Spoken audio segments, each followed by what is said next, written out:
Hello दोस्तों, कैसे हैं आप सब। आई होप के सही अच्छे ही होंगे। मेरा नाम शिवांशु शर्मा।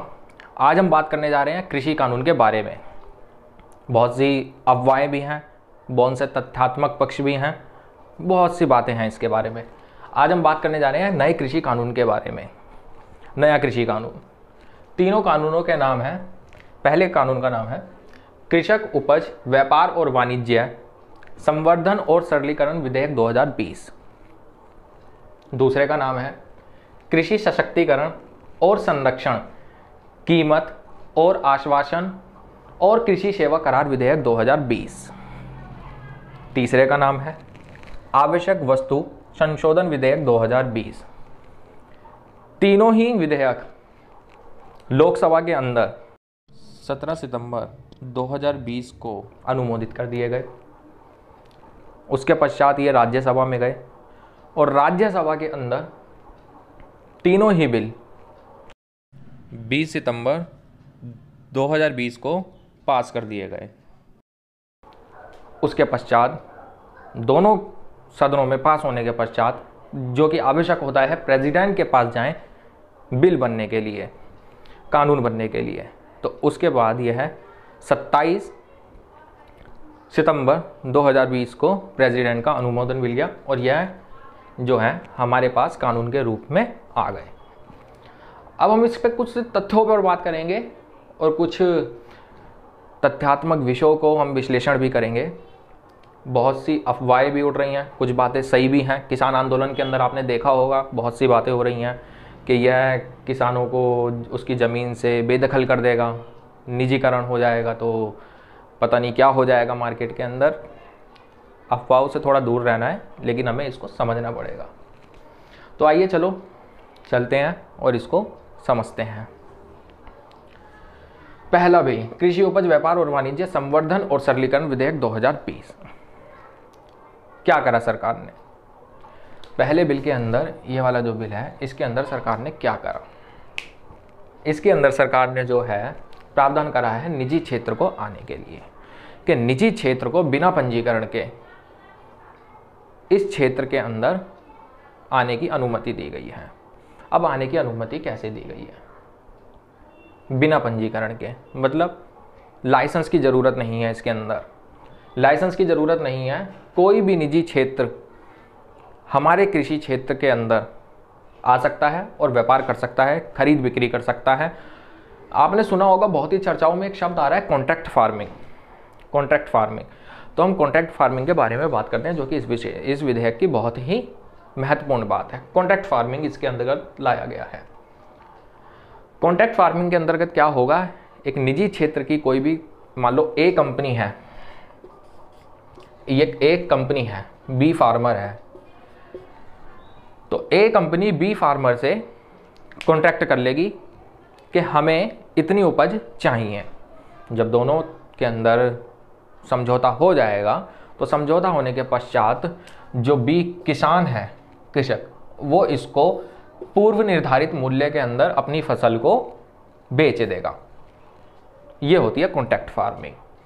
जब वो पूर्व निर्धारित अपनी वैल्यू पर बेच देगा, तो इसी को हम कहते हैं कॉन्ट्रैक्ट फार्मिंग।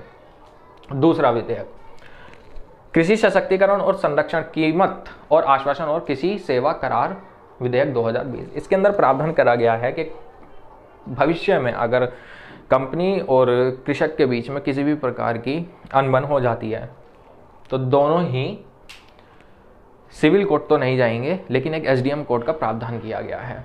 यह बात सत्य है, यह बात सच है बिल्कुल, कि उनको सिविल कोर्ट से जाने से रोका गया है। लेकिन इसके अंदर अंतर्गत एसडीएम कोर्ट का भी प्रावधान किया गया है कि दोनों ही लोग एसडीएम कोर्ट के अंदर अंतर्गत जा सकते हैं। आवश्यक वस्तु संशोधन विधेयक 2020, इसमें भी बात करी गई। इसके अंदर काफ़ी अफवाहें उड़ रही हैं, काफ़ी अफवाह सुनने के लिए मिल रही है कि प्राइवेट सेक्टर जब हमारे कृषि क्षेत्र के अंतर्गत आ जाएगा, तो वो उसका भंडारण करने लगेगा। जब स्टोरेज करने लगेगा, तो मार्केट प्राइस बढ़ने लगेंगे। जब स्टोरेज मार्केट प्राइस, जब मार्केट के अंदर हमारे पास कमी महसूस होगी, लोगों की डिमांड ज़्यादा होगी, तो प्राइस ऑटोमेटिक ऊपर आ जाएगा। ये बात भी सत्य है। आओ इसको भी देखते हैं कि इसके अंतर्गत क्या होता है। अब तीनों कानूनों के ऊपर बहुत से विषय हैं, बहुत सी बातें हैं जिनके ऊपर काफ़ी ज़्यादा बातें हो रही हैं। तीनों को समझते हैं। पहला ये कि कृषि कानून के अंतर्गत, मतलब कृषि क्षेत्र के अंतर्गत अगर प्राइवेट सेक्टर आ जाता है, निजी क्षेत्र आ जाता है बिना पंजीकरण के अंदर, तो उनकी ज़मीन से बेदखल कर दिया जाएगा। ये बात आ रही है। निजी क्षेत्र आ गया तो वो पूरी मार्केट पर कब्जा कर लेगा। निजी क्षेत्र आ गया तो वो APMC एक्ट जो है ख़त्म हो जाएगा। लेकिन ऐसा नहीं है।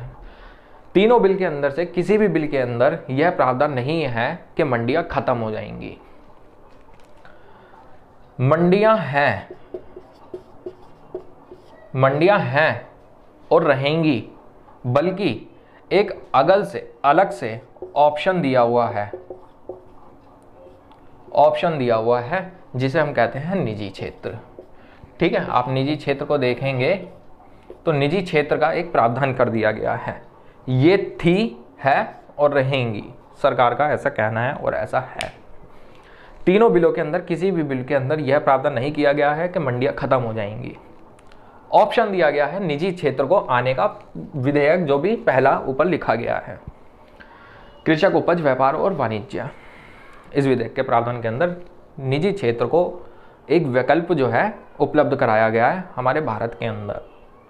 इससे क्या होगा, कंपनी ए है, आएगी अपनी कंपनी लगाएगी, सही बात है, आएगी लगाएगी, और कॉन्ट्रैक्ट फार्मिंग कर लेगी। कॉन्ट्रैक्ट फार्मिंग जैसा कि मैं आपको बता चुका हूँ कि उसके अंतर्गत क्या होगा। निजी क्षेत्र का जो है ऑप्शन दिया गया है, कोई ये मैंडेटरी नहीं है। आपको मंडियों के अंदर जाना है तो आप मंडियों के अंदर जाइए, सरकारी मंडी के अंदर जाना है आप जाइए, आपको किसी भी प्रकार की रोक टोक नहीं है। लेकिन एग्जाम्पल के थ्रू समझते हैं इसको। ए व्यक्ति है मंडी के अंदर और यहाँ पर बी है एक, और सी मैं हूँ किसान। ए हो गया मंडियाँ हमारी, मंडियाँ। बी हो गई हमारा निजी क्षेत्र, निजी क्षेत्र। सी हो गया किसान, किसान। भैया किसान गया मंडी के पास, इसने अपना गेहूं बेचा। उदाहरण के तौर पे 1 kg गेहूं इसने बोला कि मैं आपको 10 रुपये में बेचता हूँ। मंडी ने बोला कि आप हमें 10 रुपये 1 kg के गेहूं के रेट हैं। मुझे अच्छा नहीं लगा, मैं नहीं बेचूंगा इसके पास। मैंने मंडियों में और भी जगह पता करा, हालांकि फिक्स होते हैं, लेकिन मैंने मंडियों में और जगह पता करा अपने आप को संतुष्ट करने के लिए। मैं संतुष्ट नहीं हुआ, मैं यहाँ से निकला और निजी क्षेत्र में गया। कॉन्ट्रैक्ट फार्मिंग भी होती है, हालांकि निजी क्षेत्र भी होगा। आप निजी क्षेत्र में गए, निजी क्षेत्र वाले में भैया एक जगह बात हुई भी है, उन्होंने पहले से हालांकि कॉन्ट्रैक्ट फार्मिंग की हुई है किसी और से, लेकिन वो मेरे पास मैं उसके पास जाता हूँ और मैं बोलता हूँ कि भैया मेरे को सरकारी मंडी में तो इतना बोल रहा है। अब जब निजी क्षेत्र को 100 kg मंथ में ज़रूरत होती है गेहूँ की, अब उसको भैया ज़रूरत उसको 80 kg तो अवेलेबल होगी, हाँ 20 kg चाहिए, क्योंकि सब बिजनेस आगे बढ़ाना है। अब बिजनेस आगे बढ़ाना है तो फूड प्रोसेसिंग आगे बढ़ानी है, तो अब आपको समझना पड़ेगा कि उसे लेना पड़ेगा। अब लेना पड़ेगा तो मैं जो हूँ, मेरे को मंडियों में 10 रुपये kg मिल रहा था, लेकिन अब मैं उसको बोलूँगा कि भैया मेरे को तू 20 रुपये kg दे। अपनी लागत लगा करके, अपनी मजदूरी लगा करके, सब प्रकार से मैं उसको बोलूँगा कि 20 रुपये kg दे। अब जब मैं उसको बोलूँगा कि 20 रुपये kg दे भैया, तो वो 20 रुपये में थोड़ी सी अनबन करेगा ही। ऐसा नहीं है कि कंपनी का ओनर ही डायरेक्ट वहाँ बैठा होगा, कंपनी के मैनेजर होंगे, मैनेजमेंट होगा, उसका कोई भी खरीदने वाला होगा, वो बोलेगा कि भैया हम 20 रुपये तो देंगे नहीं, हम फिर भी 18 रुपये तक आपको दे देंगे। अब 18 रुपये में से यहाँ पे 10 रुपये मिल रहा था, यहाँ में 18 रुपये मिला, 8 रुपये ज़्यादा मिला। तो अब क्या होगा, मैं तो भैया यहीं पे बेचूंगा ना, तो मैंने 18 रुपये में यहाँ पर kg मैंने बेच दिया। अब मैंने बेच दिया भाई, मैं तो खुश हो गया। इसका मतलब है, ये मतलब होता है ऑप्शन का, ठीक है, इसका मतलब है ऑप्शन, कि यह एक ऑप्शन प्रोवाइड कराया गया है। अब बात करते हैं मैंडेटरी के। मैंडेटरी क्या होता है?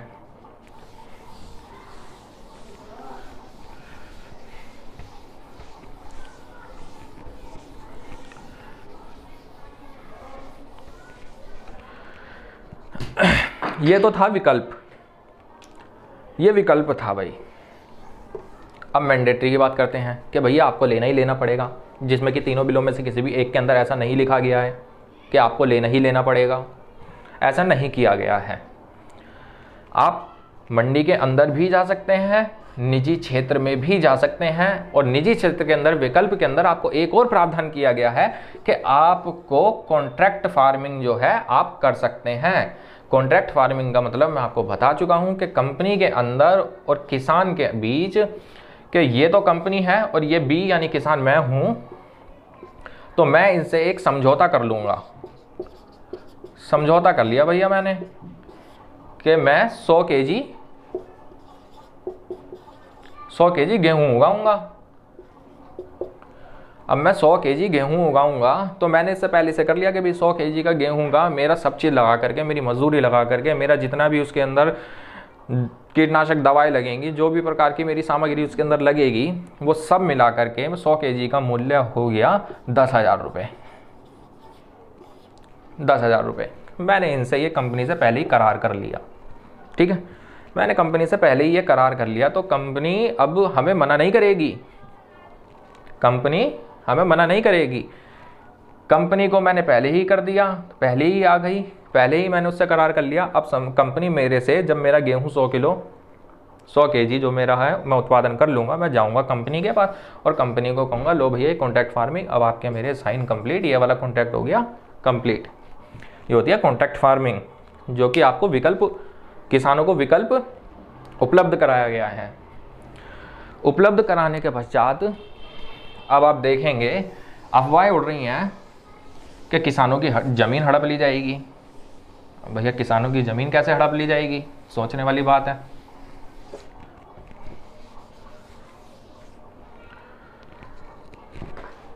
किसानों की ज़मीन कैसे हड़पी जाएगी, अब आप बताते हैं। मॉडल कृषि उत्पाद एवं पशुधन संविदा कृषि तथा सेवा अधिनियम 2018 मई 2018 के अंदर सरकार ने इसे लागू कर दिया। सरकार ने इसे लागू करा तो इसके अंदर एक प्रावधान था, है मतलब प्रावधान है इसके अंदर। इसके अंतर्गत प्रावधान यह है कि कोई भी निजी क्षेत्र से या कोई भी निजी व्यक्ति आपकी भूमि पर एक परमानेंट प्रॉपर्टी नहीं बना सकता। आपकी भूमि पर कोई परमानेंट प्रॉपर्टी नहीं बनाई जा सकती, कोई स्थायी संरचना नहीं बनाई जा सकती उसके ऊपर। अगर स्थायी संरचना आपके मध्य क्या होता है भैया, कॉन्ट्रैक्ट फार्मिंग फिर दोबारा वही बताऊंगा फिर दोबारा। ए कंपनी है, बी किसान है, ये मेरी ज़मीन है, इतने पर मैं खेती कर रहा हूँ, इसके इतने क्षेत्र पर कंपनी ने अपनी एक संरचना बनाई। इस संरचना के लिए उनने मेरे से समझौता कर लिया। अब उसने मेरे से समझौता कर लिया कि भाई 3 साल तक, ये 3 साल का समझौता है। 3 साल का समझौता क्या है कि मैं उसको 1000 केजी गेहूं दिया करूंगा। अब मैं 1000 केजी उसको गेहूं दिया करूंगा। ठीक है, 3 साल तक 1000 केजी उसे मैं पर साल गेहूं दिया करूंगा। और वो यहीं पर अपनी फैक्ट्री लगा लेता है, इतने हिस्से पर उसने फैक्ट्री लगा ली, इस पे इतने हिस्से पर उसने अपनी फैक्ट्री लगा ली। भूमि पूरी की पूरी किसान की है, फैक्ट्री लगाई अभी भी किसान की है, 3 साल बाद तक किसान की ही रहेगी। और इस कॉन्ट्रैक्ट फार्मिंग के अंदर सिर्फ ये करा जाएगा कि 3 साल तक आप अपने इतने हिस्से पर फैक्ट्री लगा लो, उसका किराया आप मेरे को दोगे, मतलब किसान को दोगे। किसान के पास जब वो किराया आएगा उससे प्रॉफिट होगा। किसान को कहीं दूर अपनी फसल बेचने के लिए जाना नहीं पड़ेगा, ट्रैक्टर का खर्चा बचेगा, उसके परिवहन का खर्चा पूरा बचेगा। परिवहन का खर्चा बचेगा तो उसको गेहूं को संभाल के रखने की ज़रूरत कम पड़ेगी। भैया यहाँ पर बना गेहूं, यहाँ पर होगा और यहाँ पर दे दिया, कंपनी की सरदर्दी, अब तू रख इसको, हम कहाँ से करें, हमने तो कॉन्ट्रैक्ट फार्मिंग कर ली। कॉन्ट्रैक्ट फार्मिंग हो गई। अब 3 साल के पश्चात क्या होगा, लोग कह रहे हैं कि भाई अब तो यहाँ पर कब्जा हो गया, कल को अगर 1000 केजी ये नहीं दे पा रहा, मान लो 1000 नहीं दे पाया, 700 केजी इनने दिया, 700 तीनों साल इसने दे दिया, तो 2100 kg हो गया। अब 700 दे रहा है भाई। अब 700 इनने kg दिया, तो अब कह रहे हैं कि जो अमाउंट बचा उसके आधार पर अब ये जो इतना हिस्सा है, इतना हिस्सा प्राइवेट सेक्टर का हो गया। ऐसा ही कहना है लोगों का, लेकिन ऐसा तो बिल्कुल भी नहीं है, ऐसा कहीं पे लिखा भी नहीं है। इस कानून के अंदर कहा गया मॉडल कृषि उत्पाद एवं पशुधन संविदा कृषि तथा सेवा अधिनियम, जो कि मई में 2018 में कृषि क्या कहते हैं सरकार ने लागू कर दिया, उसके अंदर कहा गया है कि किसी भी प्रकार की स्थायी संरचना किसान की भूमि पर नहीं बनाई जा सकती। तो उसी के अकॉर्डिंग अगर 3 साल के पश्चात मेरी ज़मीन से यानी किसान की ज़मीन से ये फैक्ट्री नहीं हटती, संरचना नहीं हटती, तो पूरी एसेस्ड वैल्यू जो है ये मेरी यानी किसान की हो जाएगी। ये है इसका मतलब। तो भैया भूमि पर, किसानों की भूमि पर किस प्रकार से कैसे कब्जा हो गया कुछ समझ नहीं आ रहा, ठीक है, जो कि लोगों ने भ्रम फैला रखा है। बहुत टाइम से कृषि कानून पर विवाद चल रहा है, भ्रम फैलाया हुआ है। तो ये जो है इतनी ज़मीन की असेस्ड वैल्यू, अब वो फैक्ट्री बनाएगा तो ईंटें लगेंगी, उसके अंदर जो भी वैल्यू होगी वो सब किसकी हो जाएगी, किसान की हो जाएगी। ये था कृषि कानून के ऊपर जिस प्रकार का भ्रम फैलाया जा रहा है उसका तथ्यात्मक विश्लेषण। अब बात करते हैं थोड़ी सी कोर्ट की।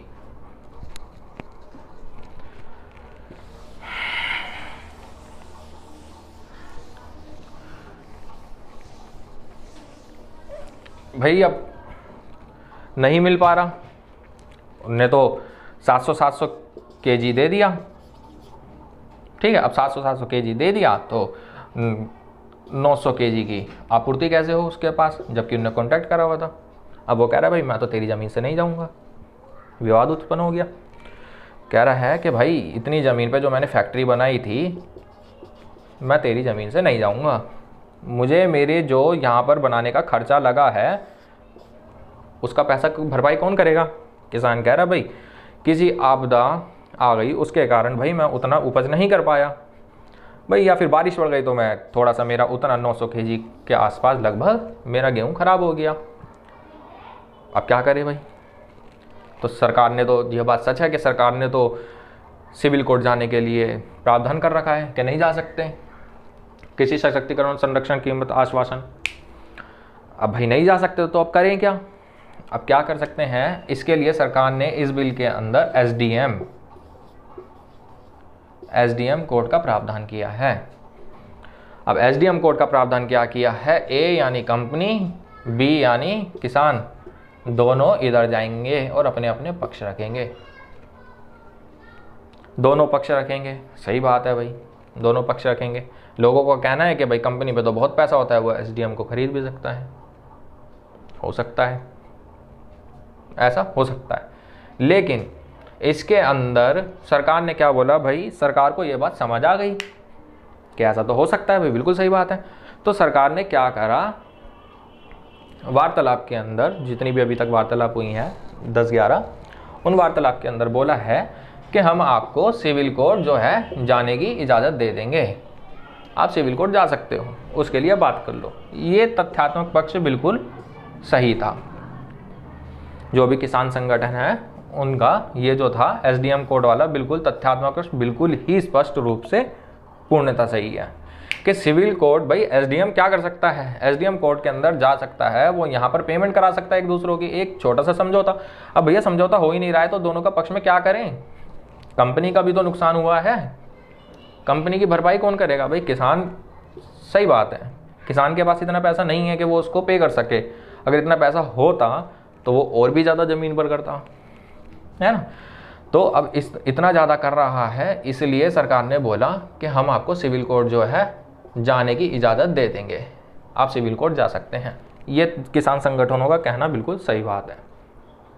अब बात करते हैं कि हमारे यहाँ पर बहुत से ऐसे किसान हैं जिनके पास अपनी खुद की ज़मीन है ही नहीं, जिनके पास अपनी खुद की ज़मीन नहीं है, जिनके पास ज़मीन है तो 2 हेक्टेयर से कम है। बहुत से किसान ऐसे हैं, विवाद इसके ऊपर हो रहा है। सही बात है भाई, है तो है। अब इसका समाधान क्या करें, इसका समाधान क्या हो सकता है इसका समाधान कुछ इस प्रकार से है कि भाई 2 हेक्टेयर की जो ज़मीन है, पहले तो हम बात कर लेते हैं उनके ऊपर कि जिनके पास अपनी खुद की भूमि नहीं है। किसान है, इनके पास इनकी खुद की भूमि नहीं है, ये दूसरों की भूमि पर काम करते हैं। तो भैया कॉन्ट्रैक्ट फार्मिंग कब काम आएगी? कॉन्ट्रैक्ट फार्मिंग अभी काम आएगी। एक कॉन्ट्रैक्ट हुआ भाई, उसके अंदर संविदा हो गई, है ना, उन्होंने एक करार कर लिया।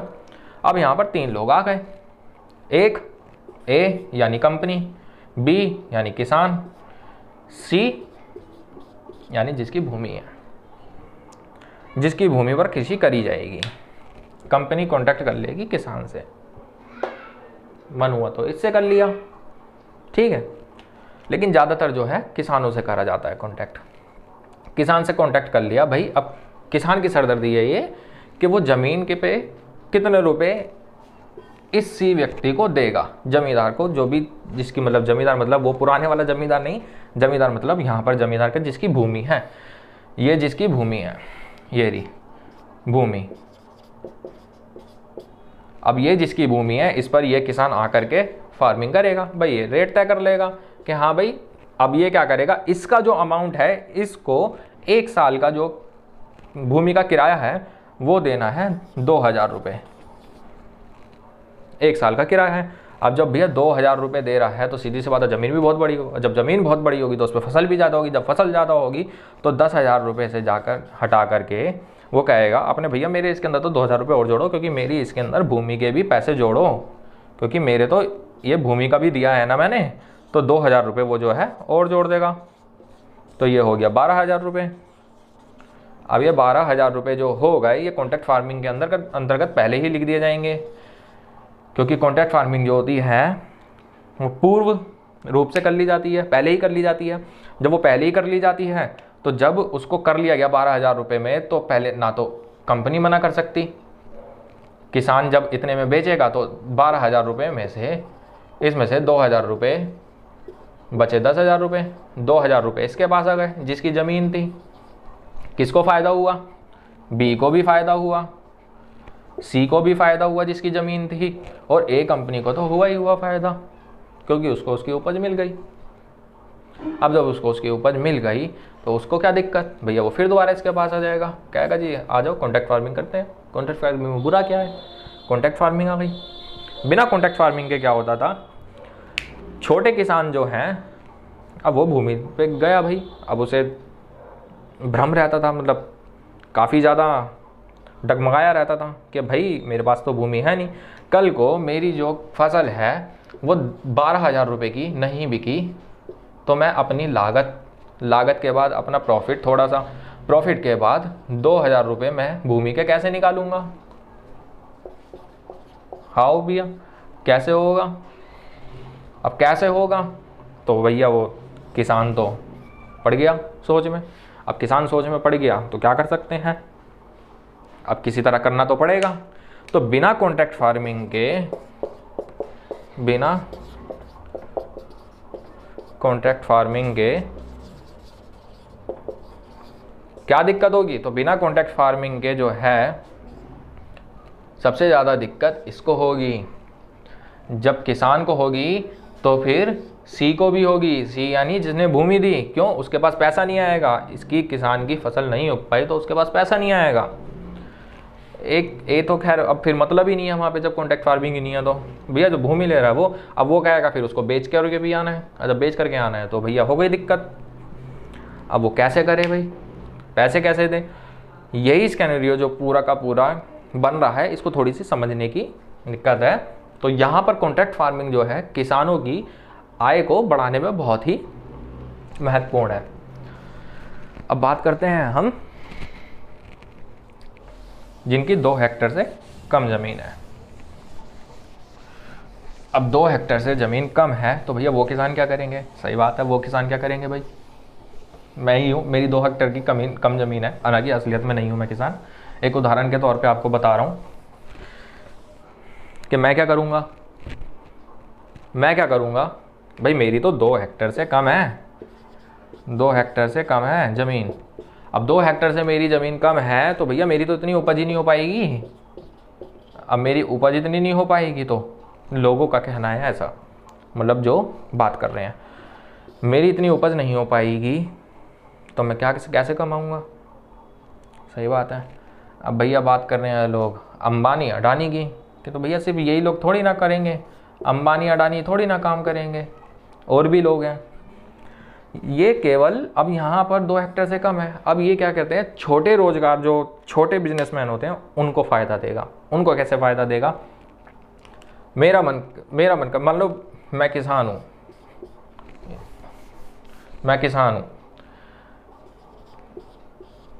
ये बिजनेसमैन है भी, छोटा बिजनेसमैन है ना, छोटा बिजनेसमैन भैया फूड प्रोसेसिंग का काम करना चाहता है। अब फूड प्रोसेसिंग का काम तो बहुत से होते हैं, कुछ भी बना लो। वैसे आजकल मार्केट में चाइनीज़ फूड की बहुत ज़्यादा वैल्यू है, तो आप देख सकते हैं। छोटा बिजनेसमैन हूँ भैया, फूड प्रोसेसिंग का काम देखेंगे, फूड प्रोसेसिंग का काम मैंने यहाँ पर लगा लिया। छोटे 2 हेक्टेयर से कम व्यापारी वालों पे मैं गया कि भैया मेरे से कांटेक्ट कर लो, मेरा इतने का मैं स्टार्टअप करना चाहता हूँ, तो भाई आप मेरे को बता दो साल का मेरे को इतना चाहिए, साल का उसे चाहिए होगा 20 kg उदाहरण के लिए। तो कहेगा ठीक है, हमारे तो 2 हेक्टेयर के हिसाब से बहुत ठीक है। ये उदाहरण के तौर पे बता रहा हूँ, बड़ा होगा ज़्यादा होगा, लेकिन ये उदाहरण के तौर पे है कि 20 kg ठीक है जी। बिजनेसमैन भी खुश, छोटे जो मैं किसान हूँ, मेरे पास जो 2 हेक्टेयर से कम की ज़मीन है, मैं भी खुश हूँ कि भैया फूड प्रोसेसिंग के लिए केवल छोटे बिजनेसमैन, केवल बड़े बिजनेसमैन थोड़ी ना आएंगे, और भी लोग हैं जिनको, छोटे बिजनेसमैन हैं जिनको आगे प्रगति करने के लिए, अपने स्टार्टअप करने के लिए प्रोत्साहित किया जाएगा, और ये प्रोत्साहित कर रहा है। ये तीनों ही कानून प्रोत्साहित कर रहे हैं, ये प्रोत्साहित कर रहे हैं। प्रोत्साहित किया भैया, मैं तो यूँ कह रहा हूँ कि अब गाँवों में जाओ, यूपी में जाओ, पंजाब में जाओ, किसी भी चीज़ की खेती है, वहाँ पे गेहूँ मिल रहा है मेरे को। मैं गेहूँ को उदाहरण के तौर पे इसलिए रख रहा हूँ कि सामान्य है। गेहूँ में गया भाई, जो कुछ भी उससे बनता है, रोटी का मैंने फूड प्रोसेसिंग का कुछ काम खोला भाई, कि भाई आधी कच्ची पक्की रोटी है, उसके बाद गैस पर जलाई और उस पर पूरा पका दिया, मैंने इसका काम खोला। अब भैया 2 हेक्टेयर मैंने, लेकिन ज़्यादा बड़ा नहीं है मेरा, मुश्किल से मुश्किल 70-80 लाख रुपए का काम है मेरा साल का, तो मैं तो 2 हेक्टेयर से कम वाले पे ही जाऊँगा ना। ये मेरे को बेच देगा तो एक किसान भी खुश जिसके पास 2 हेक्टेयर से कम है, और भी मैं भी खुश, दोनों खुश हो जाएंगे। अब इसी प्रकार से स्टार्टअप करने में हमारे देश के अंदर जो स्टार्टअप होगा उसमें बहुत ही ज़्यादा प्रोत्साहन मिलेगा। अब जब उसमें प्रोत्साहन मिलेगा तो भाई देश की जीडीपी बढ़ेगी, इकोनॉमी बढ़ेगी। जब इकोनॉमी बढ़ेगी तो हमारा देश बहुत ज़्यादा प्रगति करेगा। अब जब हमारा देश प्रगति करेगा, वर्तमान सरकार ने क्या करा, वर्तमान सरकार ने अपना लक्ष्य आप देखते रहे होंगे कि किसानों की आय डबल करने का लक्ष्य रखा था, जो कि समय समय पर आगे बढ़ा दिया गया। भाई जो पहले कानून थे, सरकार ने देखा कि उसके रहते हुए किसानों की आय पे कुछ ज़्यादा फर्क नहीं पड़ रहा है, तो उन्होंने ये बिल लाना ज़रूरी समझा। जब उन्होंने ये बिल लाना ज़रूरी समझा तो उन्होंने क्या करा, ये नए बिल लाए।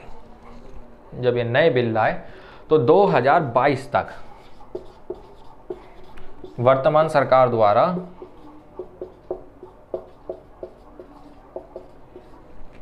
किसानों की आय 2 गुना करना है, 2 गुना करने का लक्ष्य किया गया। भैया 2 गुना लक्ष्य कैसे करेंगे? अगर एपीएमसी मंडियां केवल रखी जाएंगी, एक्ट के थ्रू मंडियां रखी जाएंगी, तो उन मंडियों के अंतर्गत कैसे सबकी आय डबल हो जाएगी? जबकि ये बात सच है कि एमएसपी सबको मिलता नहीं है। जब एमएसपी सबको नहीं मिलता तो बी जो किसान है उसकी आय कैसे डबल होगी? अब जब उसकी आय डबल नहीं होगी तो सरकार इस मिशन में फेल हो जाएगी। तो सरकार इस मिशन में फेल हो जाएगी तो सरकार ने क्या करा, भैया इन 3 बिलों को लाना तो बहुत ज़रूरी है। अब इन 3 बिलों को लाना ज़रूरी है तो पहला वाला तो बहुत ही ज़रूरी है। जब हमें निजी क्षेत्र हमारा इसके अंतर्गत आ जाएगा, बिल्कुल सही, निजी क्षेत्र जब इसके अंतर्गत हमारा आ जाएगा, प्राइवेट क्षेत्र जब हमारा इसके अंतर्गत आ जाएगा तो वो क्या करेगा, मंडियों से ज़्यादा दाम देगा। वो मंडियों से ज़्यादा दाम देगा तो भाई मैं किसान हूँ, मैं किसान हूँ, ये मंडियाँ हैं, सी मंडियाँ हैं, ये किसान है, कृषक, ये कंपनी है, ये कंपनी है। भैया मैं तो कृषक हूँ, मैं गया मंडियों पे कि भाई मेरे को तो फसल बेचनी है, मेरे को एमएसपी मिल ही नहीं रहा है। एमएसपी कितने लोगों को मिलता है? पूरे उसमें 6% लोगों को मिल रहा है, लगभग 6% लोगों को मिल रहा है। अब 6% आप समझ सकते हैं कि कितने हो सकते हैं। तो भैया मैं गया निजी क्षेत्र के पास, अब कंपनी के पास, क्योंकि कंपनी को तो बिना पंजीकरण के इजाज़त दे दी गई। जब बिना पंजीकरण के इजाज़त दे दी गई तो वो मैं कंपनियों के पास आ गया कि भाई मुझे इस हिसाब से आप क्या है, मेरे को 1000 रुपये केजी के हिसाब से, मैं आपको इतना उदाहरण के लिए 1000 रुपये केजी के हिसाब से इतनी फसल देने के लिए तैयार हूँ। जब मेरी फसल को मिनिमम सपोर्ट प्राइस से भी ज़्यादा मूल्य मिलेगा तो मेरी आय दुगनी होगी कि नहीं होगी? जब मेरी आय दुगनी होगी तो सरकार का लक्ष्य पूरा होगा कि नहीं होगा? बिल्कुल होगा, मेरी आय भी दुगनी होगी। जब मेरी आय दुगनी होगी, किसानों को, हमारा यानी प्राथमिक क्षेत्र जो है हमारा, प्राइमरी सेक्टर जो है हमारा, प्राथमिक क्षेत्र जो है, प्राथमिक क्षेत्र आगे बढ़ेगा। प्राथमिक क्षेत्र, जब हमारा प्राथमिक क्षेत्र इंक्रीज करेगा तो हमारी जीडीपी इंक्रीज करेगी। अब आप कहेंगे जीडीपी कैसे इंक्रीज करेगी? भैया 42% जनसंख्या आज भी प्राथमिक क्षेत्र पर निर्भर है हमारे देश की। हमारे देश की जो आज भी लगभग 42% जो भी जनसंख्या है वो जीडीपी प्राथमिक क्षेत्र पर निर्भर करती है। प्राथमिक क्षेत्र पर निर्भर करती है। इनमें से लोगों की आय दुगनी होगी, मतलब बढ़ेगी। जब आय बढ़ेगी तो भाई हमारा जो द्वितीय क्षेत्र है ना, द्वितीय क्षेत्र है यानी विनिर्माण क्षेत्र, विनिर्माण क्षेत्र जो है किससे बनेगा? प्राथमिक क्षेत्रों से ही तो बनेगा। प्राथमिक क्षेत्र की बहुत सी ऐसी चीज़ें हैं, फूड प्रोसेसिंग का जो काम है वो इसी क्षेत्र पर तो निर्भर करता है। जब फूड प्रोसेसिंग का काम इस क्षेत्र पर निर्भर करता है तो आगे भी इसी से बढ़ेगा, हमारी जीडीपी भी बढ़ेगी। अब जीडीपी बढ़ेगी तो देश आगे बढ़ेगा, किसान जो है हमारे समृद्ध हो गए। हम बाहर देखते हैं, बाहर की कंट्री में भाई उस किसान के पास हवाई जहाज है, हेलीकॉप्टर है, सही बात है भाई, है, बहुत अच्छी अच्छी टेक्नोलॉजी है। जब हमारा किसान समृद्ध कैसे होगा? बहुत से पॉइंट हैं इसके, बता देता हूं मैं आपको।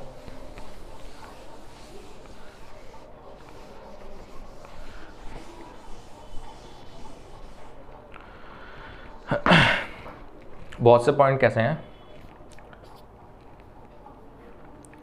हमारे जो है किसान समृद्ध कैसे होगा? आय बढ़ जाएगी, प्राइवेट क्षेत्र के आने से बढ़ जाएगी, ठीक है। दूसरा, जब निजी निवेश आएगा तो टेक्नोलॉजी बढ़ जाएगी, टेक्नोलॉजी बढ़ जाएगी। अब आप कहेंगे टेक्नोलॉजी खरीदने के लिए तो किसान के पास पैसा ही नहीं है। अब भाई भैया पैसा नहीं है तो कॉन्ट्रैक्ट फार्मिंग काम आएगी, कॉन्ट्रैक्ट फार्मिंग काम आएगी। इसमें कंपनी कहेगी कि भाई हम आपको टेक्नोलॉजी उपलब्ध करवा देंगे, लेकिन जो टेक्नोलॉजी हम आपको उपलब्ध करवाएंगे उसका किराया आप हमें दे देना। तो कहता है ठीक है भाई किसान, यानी बी, उन्होंने बोल दिया ठीक है मैं आपको उपलब्ध करवा दूंगा। ए ने बोला, किसान कहता ठीक है भाई हो गए। अब आप मेरे को, किसान को 12,000 रुपये मिलने थे, 12,000 में से वो कहेगा चलो ठीक है भाई 500 रुपये काट लेना। तो भैया 11,500 तो अब भी उसके पास बच रहे हैं। टेक्नोलॉजी आ गई। जब किसान समृद्ध होंगे तो अपनी खुद की टेक्नोलॉजी हो जाएगी, अपनी खुद की टेक्नोलॉजी हो जाएगी। तो हमारा द्वितीय क्षेत्र, सेकेंडरी क्षेत्र जो है हमारा, सेकेंडरी क्षेत्र वो इंक्रीज़ करेगा, वो इंक्रीज़ करेगा। जैसे कि मैं बताया फूड प्रोसेसिंग है, और भी क्षेत्र हैं जो हमारे आगे बढ़ेंगे। तीसरा क्षेत्र, हालांकि तीसरा क्षेत्र द्वितीय क्षेत्र के बाद तो तीसरा क्षेत्र भी आगे बढ़ेगा, सर्विस बढ़ेगी। क्यों भाई, अब प्राइवेट कंपनी रख रही है तो किसानों के लिए कॉल सेंटर्स भी खुलेंगे, किसानों के लिए खुलेंगे तो और भी चीज़ों के लिए खुलेंगे। अब तीसरी चीज़ की बात, चौथी चीज़ की बात करते हैं, जीडीपी। जीडी पर प्रत्यक्ष डायरेक्ट आपको इफेक्ट देखने के लिए इसके ऊपर मिलेगा। वो इफेक्ट कैसे मिलेगा? जैसा कि मैं यहाँ आपको समझा चुका हूँ कि जीडीपी बढ़ेगी, प्राथमिक क्षेत्र बढ़ेगा, लगभग 42% जनसंख्या, 42% जनसंख्या जो है, मैं थोड़ा सा कंफ्यूज हो रहा हूँ, 42 है या फिर 48 है परसेंट, 42 या 48% जो है जनसंख्या हमारी प्राथमिक क्षेत्र पर निर्भर है हमारे देश की। जब इतनी जनसंख्याओं का, हालांकि पूर्ण रूप से तो इतनी जनसंख्याओं की आय एकदम बढ़ेगी नहीं भाई, इसमें से अगर आप लगा लो 60 से 65% लोगों की भी जनसंख्या की आमदनी बढ़ जाती है, इसमें से 60% लोगों की या 70% लोगों की आमदनी बढ़ जाती है, तो वो जीडीपी इंक्रीज़ करेगी। जीडीपी इंक्रीज़ करेगी तो द्वितीय क्षेत्र भी, जो मैं यहाँ पे बात कर रहा हूँ, इंक्रीज़ करेगा तो जीडीपी भी इंक्रीज़ करेगी। ये है हमारे बिल के फ़ायदे, जो लोगों ने अभी तक मतलब भ्रम भी फैला रहे हैं, जो कि हालांकि कुछ बात थी वो सही थी। अब लोगों का और कुछ भी कहना है कि भाई सरकार आ जाएगी। सरकार क्या कर रही है? पहले बिल के माध्यम से, यानी कृषक उपज व्यापार बिल के माध्यम से सरकार जो है अपनी स्वयं की खरीद को कम करना चाहती है। लोगों में डर फैल गया भाई, जैसे अब कोरोना आया तो कोरोना के टाइम पर सरकार के भंडार से हमारे पास खाद्यान्न आया, हमारे पास खाना पीना आया सरकार के पास से। अगर यही प्राइवेट सेक्टर के पास होता तो वो पैसे लेता। अब भाई कोरोना के टाइम पे तो लोगों को सैलरी नहीं मिल रही थी, कितने लोग बेरोजगार हो गए, बहुत से लोग बेरोजगार हो गए। तो अब वो प्राइवेट सेक्टर अगर वहाँ पर आ जाता तो वो लोग खरीदते कैसे? अब वो खरीदते कैसे? तो वहाँ पे दिक्कत होती। किसी भी बिल के अंदर ये नहीं लिखा कि एमएसपी जो है ख़त्म हो जाएगी, बल्कि ना ही ये तीनों ही, बाजार हस्तक्षेप योजना, मार्केट इंटरवेंशन स्कीम, प्रापण या खरीद मूल्य, प्रोक्यूरमेंट प्राइसेस, कि ये तीनों ख़त्म हो जाएंगे। अब इन तीनों के बारे में बताता हूँ कि ये इंपॉर्टेंट क्यों है। एमएसपी, मिनिमम सपोर्ट प्राइस, जो कि किसान की फसल से पहले ही तैयार कर दिया जाता है कि हम आपकी फसल जो है, भाई हम आपकी जो फसल है, एमएसपी का मतलब है हम आपकी फसल, यानी किसान की फसल, जो सरकार है, सरकार जो है किसान की फसल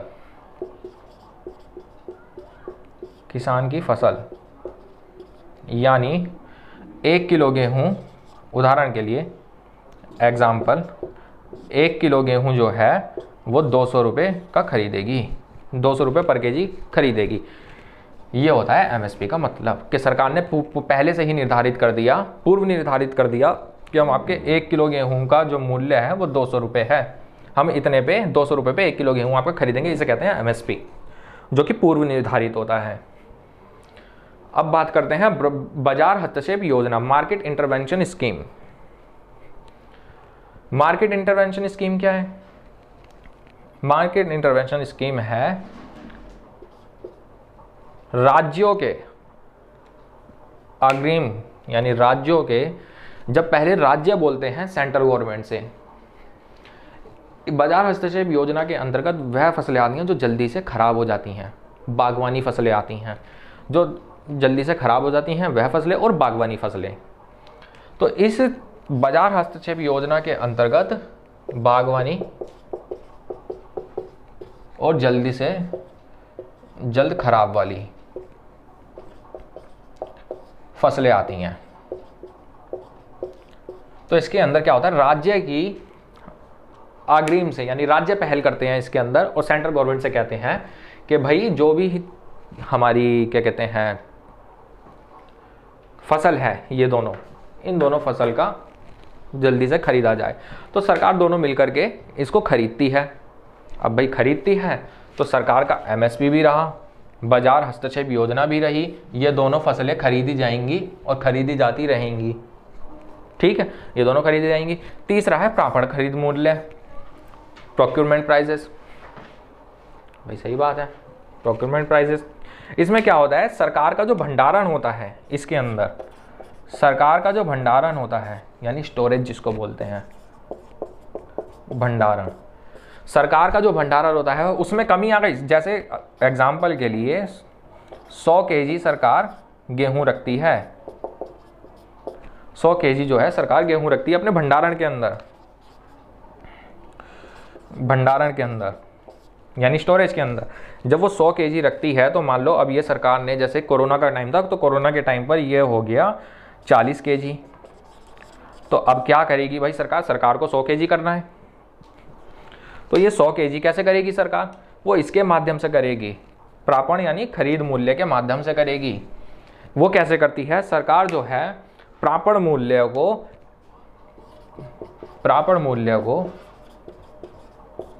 एमएसपी से हमेशा ज़्यादा रखती है। एमएसपी से ज़्यादा क्यों रखती है भाई? एमएसपी चल रही है, जैसे अब कोई ये कॉन्ट्रैक्ट फार्मिंग तो है नहीं, एमएसपी है, एमएसपी चल रही है 1 केजी का 200 रुपये, ये वाली ये चल रही है भाई। अब सरकार को ज़रूरत है 60 केजी भरना है अपना भंडारण, तो सरकार क्या करेगी? सरकार फसल को उगने के बाद क्या करती है? किसानों को लालच देती है, कहती है आपको 200 रुपये मिल रहे हैं, हम आपको 250 रुपये देंगे 1 केजी के, 1 केजी के 250 रुपये देंगे। 1 केजी के जब वो 250 रुपये देंगे तो किसान कहेंगे भाई बहुत अच्छी बात है। तो ये क्या होता है? ये सरकार का भंडारण पहले भी जारी था, आज भी जारी है और जारी रहेगा। ये तीनों के तीनों ही जारी रहेंगे। किसी भी प्रकार से किसानों के बीच में से सरकार गायब नहीं होगी। पूर्णतः निजी क्षेत्र प्राइवेट सेक्टर जो है इसके अंतर्गत नहीं आएगा। जब प्राइवेट सेक्टर इसके अंतर्गत नहीं आएगा, अब भैया बात कर रहा है वो प्राइवेट सेक्टर की, तो प्राइवेट सेक्टर पूर्णतः इनके अंतर्गत यानी कृषि क्षेत्र के अंतर्गत नहीं आएगा। प्राइवेट सेक्टर क्यों नहीं आएगा? क्योंकि सरकार इन तीनों स्कीम्स के माध्यम से अपनी जो है उपस्थिति बनाए रहेगी, अपनी उपस्थिति बनाए रहेगी। अब अपनी उपस्थिति बनाए रहेगी तो भाई दिक्कत क्या है? ये जो है पूरा सिनेरियो जो बनाया गया है, दृश्य बना दिया गया है कि भाई है क्या कि भाई आपसे अगर कल को कोई बोल रहा है कि किसान की ज़मीन पर वो कब्जा कर लेगा, तो भाई मॉडल कृषि उत्पाद एवं पशुधन संविदा कृषि एवं सेवा अधिनियम जो मई 2018 के अंदर जो लागू कर दिया गया था कानून, उसके अंदर बताया गया है, साफ साफ लिखा है उसके अंदर कि कोई भी स्थायी संरचना नहीं बनाई जा सकती। ये तीनों का अब लास्ट में बात करते हैं, जो कि आखिरी रह गया। बात करते हैं आवश्यक वस्तु संशोधन विधेयक। आवश्यक वस्तु संशोधन विधेयक कि भाई इसका मतलब क्या है? बोल रहे हैं कि प्राइवेट सेक्टर आएगा, निजी क्षेत्र है भाई बतेरा पैसा है, किसानों से खरीद लेगा, स्टोरेज कर लेगा। अब जब निजी क्षेत्र जो है यानी निजी क्षेत्र जो है वो आ जाएगा, जब वो आ जाएगा तो भंडारण कर लेगा।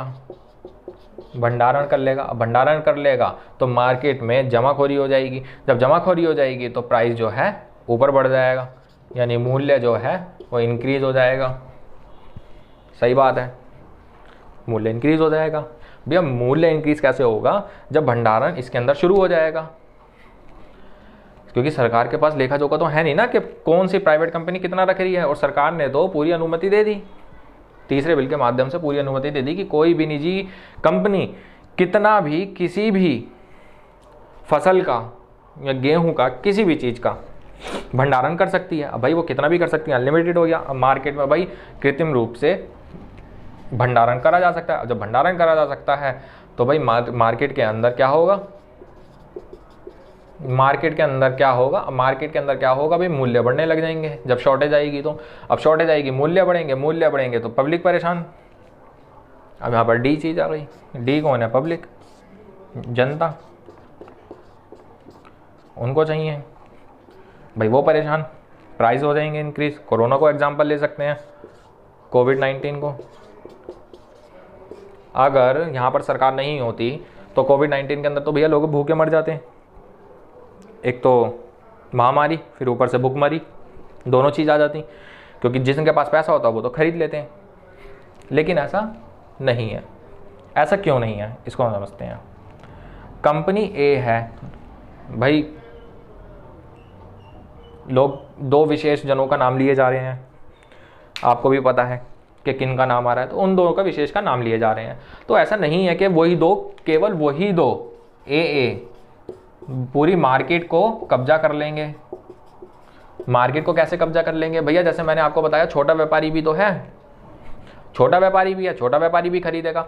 तो मार्केट के अंदर एक ही नहीं, ऐसे बहुत से लोग हैं जो अपना स्टार्टअप करेंगे। जब स्टार्टअप करेंगे तो भाई मार्केट में आ जाएंगे, जब मार्केट में आ जाएंगे तो उनके पास और भी, उन लोगों के पास भी गेहूँ रहेगा, चावल रहेगी, दाल रहेगी, सब चीज़ रहेगी, तो वो भी लोग बेचेंगे।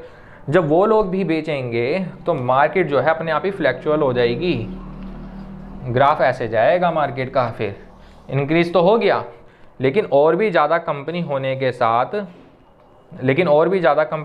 साथ भैया क्या है, पहले तो मार्केट में प्राइस बढ़ गया, ठीक है, और भी ज़्यादा कंपनी होने के साथ क्या होगा, मार्केट फिर दोबारा नीचे आ जाएगी।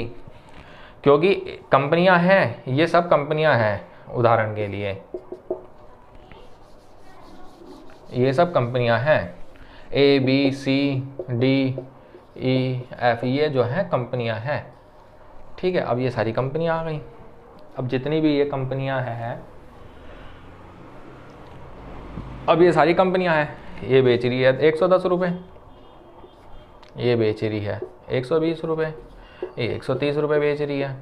कोविड-19 का चक्कर है भाई, लोगों के पास रोजगार नहीं है। अब लोगों के पास रोजगार नहीं है तो भैया वो कह रहे हैं हम तो इतना महंगा खरीद ही नहीं सकते। जनता आराम से बैठ गई, क्या भैया हम क्या करें, जब पैसा ही नहीं है तो कहाँ से खरीदे 130 रुपये। इन चारों कंपनियों ने फ़ायदा उठा लिया, कह रहे ठीक है भाई हम बेचेंगे 80 रुपये, एक 85 रुपये, कह रहा है एक 70 बेचेगा, कह रहा है ठीक है भाई, एक ने कहा 82 रुपये। यहाँ पर क्या हो गया, यहाँ पर इन तीनों ने हाई प्राइस करे तो इन्होंने प्राइस लो कर दिए, क्योंकि भंडारण इन्होंने भी करा। जब भंडारण इन्होंने भी, इन चार कंपनियों ने भी करा, तो ABC कंपनियों को भी अपना प्राइस नीचे लाना पड़ेगा, क्योंकि भाई भंडारण है, कब तक स्टोरेज करके रखोगे, कभी तो बेचना पड़ेगा, कभी तो मार्केट में निकालना पड़ेगा। भाई इन्होंने ला दिया कि लो भाई हम भी 80 रुपये का दे रहे हैं। कहने का मतलब है प्रतिस्पर्धा जितनी बढ़ जाएगी, जितनी प्रतिस्पर्धा बढ़ जाएगी, यानी कंपटीशन जितना बढ़ जाएगा मार्केट के अंदर जितना कंपटीशन बढ़ जाएगा, प्राइस फ्लैक्चुएट होते रहेंगे।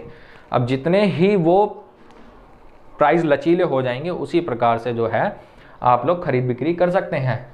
अब क्या हुआ, जनता की वो समस्या भी दूर हो गई, है ना। अब बात करते हैं कोविड-19 के लिए।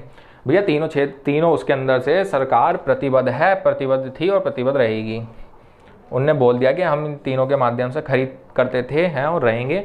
और सरकार ने अपनी वार्तालाप के अंदर ये बोला है कि हम MSP लिखित रूप से देने के लिए तैयार भी हैं, जो कि अभी तक परंपरागत रूप से दी जा रही थी, वो कानूनों के अंदर लिखित रूप से भी देने के लिए तैयार हैं।